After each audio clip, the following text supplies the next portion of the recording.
প্রিয় সপ্তম শ্রেণীর শিক্ষার্থীরা, শুভেচ্ছা নিও।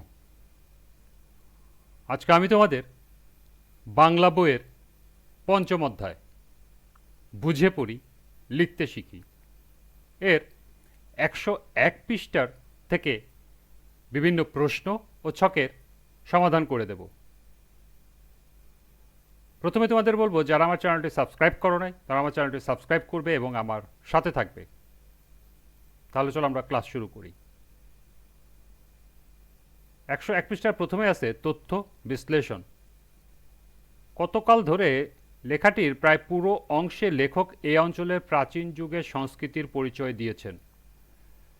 নারী ও পুরুষ কোন ধরনের পোশাক ও অলংকার পরত, এখনকার মানুষ কোন ধরনের খাবার খেত, তাদের পছন্দ অপছন্দের বিষয় কী ছিল, এগুলো বিবরণ লেখক দিয়েছেন।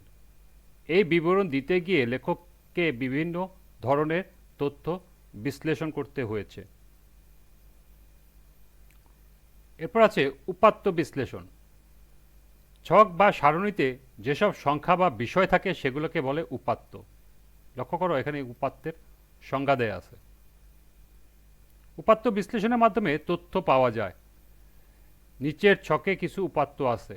1971 সালে পাকিস্তান বাহিনীর ভয়াবহ অত্যাচারে বিপুল সংখ্যক মানুষ সীমান্ত অতিক্রম করে ভারতের বিভিন্ন প্রদেশে আশ্রয় নিয়েছিল। আশ্রয় নেওয়া মানুষকে শরণার্থী বলে।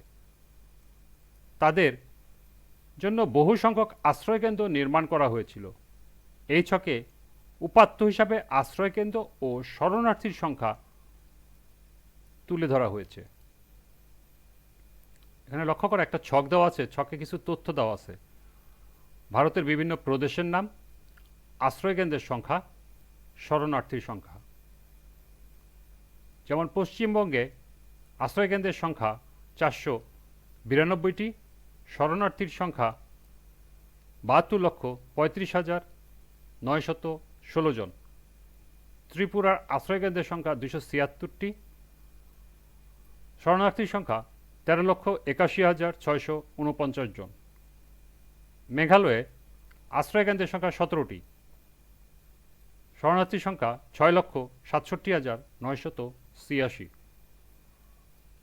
আসামে আশ্রয়কেন্দ্রের সংখ্যা 28টি, শরণার্থীর সংখ্যা 3,47,555 জন। বিহারে আশ্রয়কেন্দ্রের সংখ্যা 8টি, শরণার্থীর সংখ্যা 36,732 জন। মধ্যপ্রদেশে আশ্রয়কেন্দ্রের সংখ্যা 3টি, শরণার্থীর সংখ্যা 2,19,298 জন। উত্তরপ্রদেশে আশ্রয়কেন্দ্রের সংখ্যা 1টি, শরণার্থীর সংখ্যা 10,169 জন। সর্বমোট আশ্রয়কেন্দ্রের সংখ্যা 825টি এবং শরণার্থীর সংখ্যা 98,99,305 জন। উপরের উপাত্তের উপর ভিত্তি করে বিশ্লেষণমূলক বাক্য রচনা করা যায়। যেমন একটি বাক্য হল, পশ্চিমবঙ্গে বেশি সংখ্যক শরণার্থী ক্যাম্প ছিল। আবার আরেকটি বাক্য হতে পারে এমন, উত্তরপ্রদেশে 10,000-এর কিছু বেশি মানুষ আশ্রয় নিয়েছিল। এভাবে এই ছকের উপাত্ত বিশ্লেষণ করে আরও কয়েকটি বাক্য রচনা করো। অর্থাৎ এই ছকের তথ্য বিশ্লেষণ করে এখানে 10টি বাক্য লিখতে হবে। তাহলে চলো এখন আমরা এর সমাধান দেখে নিই।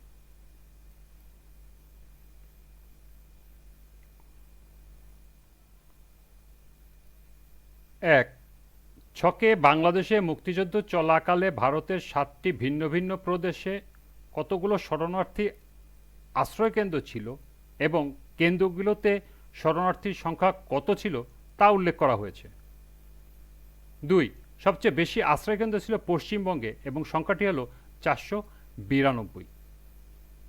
সবচেয়ে বেশি শরণার্থী ছিল পশ্চিমবঙ্গে। 4, সবচেয়ে কম আশ্রয়কেন্দ্র ছিল উত্তরপ্রদেশে এবং সংখ্যাটি হল 1। 5, সবচেয়ে কম শরণার্থী ছিল উত্তরপ্রদেশে। 6, পশ্চিমবঙ্গে আশ্রয়কেন্দ্রের সংখ্যা সম্মিলিতভাবে বাকি 6টি প্রদেশ এর চেয়ে বেশি। 7. আসামে আশ্রয়কেন্দ্রের সংখ্যা বিহারের 3 গুণের বেশি ছিল। 8. আশ্রয়কেন্দ্রের সংখ্যা বিবেচনায় সবচেয়ে কম শরণার্থী ছিল বিহার প্রদেশে। 9. ত্রিপুরা রাজ্যে আশ্রয়কেন্দ্রের সংখ্যা পশ্চিমবঙ্গের অর্ধেকের বেশি হলেও শরণার্থীর সংখ্যা ছিল প্রায় 5 ভাগের 1 ভাগ। এবং সর্বশেষ 10. বাংলাদেশের মুক্তিযুদ্ধের সময় বিভিন্ন প্রদেশে শরণার্থী আশ্রয়কেন্দ্র স্থাপন করে ভারত বন্ধুপ্রতিম প্রতিবেশী দেশ হিসাবে উদাহরণ স্থাপন করেছে। তাহলে এই ছিল 6 থেকে 10টি বিশ্লেষণমূলক বাক্য। তোমরা এগুলো এখান থেকে নোট করে নিতে পারো।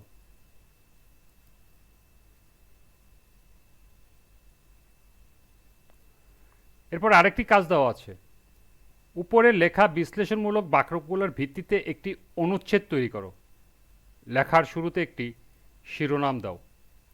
অর্থাৎ এখানে যে 10টি বাক্য তুমি লিখেছ, এই 10টি বাক্যের ভিত্তিতে এখানে একটি অনুচ্ছেদ লিখতে হবে, তার একটি শিরোনাম দিতে হবে। তাহলে চলো এখন আমরা এটার সমাধান দেখে নিই।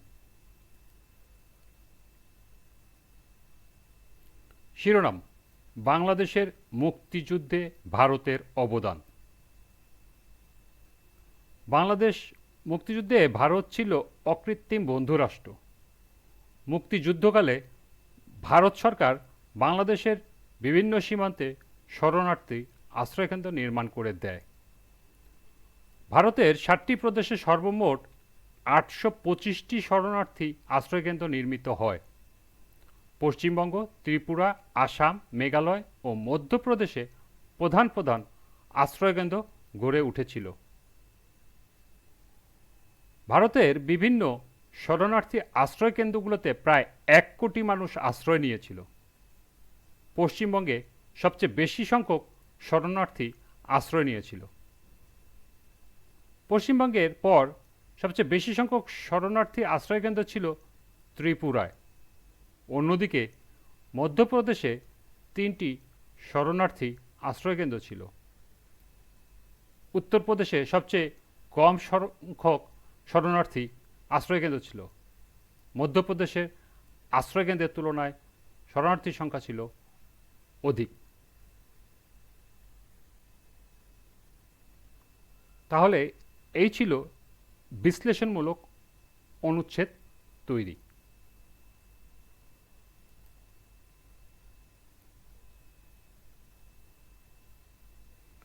আজকের ক্লাসটি এ পর্যন্তই। পরবর্তী ক্লাস 5ম পরিচ্ছেদ কল্পনা নির্ভর লেখা থেকে বিভিন্ন প্রশ্ন ও ছকের সমাধান করে দেব। সবাইকে আবারও বলছি, যারা আমার চ্যানেলটি সাবস্ক্রাইব করো নাই তারা আমার চ্যানেলটি সাবস্ক্রাইব করবে এবং আমার সাথে থাকবে। সবাইকে আবারও শুভেচ্ছা জানিয়ে আজকের মতো আমি এখানেই বিদায় নিচ্ছি। আল্লাহ হাফেজ।